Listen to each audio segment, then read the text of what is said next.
qadının kişinin qarşısında bir stəkan su qoyması. Heç bir yerdə o qədər savab görməmişəm ki, qadın getsin, nəsə eləsin, onun savabını qazansın.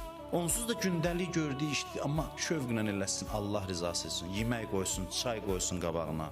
Digər tərəfdən ər arvaddan narazıdır, arvad getsin, nə qədər namaz qılsın, qəbul deyil. Hey, ibadət eləsin, gecə namazı, gündüz namazı, nə namazı qılsın. Getsin, öyrənsin o duaları filan, heç biri qəbul deyil. Fərqi yoxdur, kişiyə qadın bir-birinə zülm eləyibsə, onun əvəzində getsin məsciddə namaz qılmağa, özdə bilirsiniz şeytan neynəcək, o namaz bilirsiniz nə gözəl namaz olacaq. Evdə dava eləyib çıxıb, gedir məscidə namaz qılır. Gözünün yaşı bəlkə dayanmayacaq, hallı, gözəl namaz qılacaq. Çünki şeytan nəzərini çəkir onun üzərindən. Nəzəri var axı onda, yəni azad buraxır, get ibadət elə.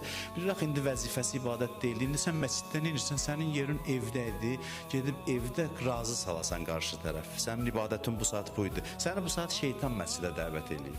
Onun dəvəti ilə gəlmirsən, oturmuşsan, hallı da gözəl namaz qılırsan. Yersiz ibadət buna deyirlər.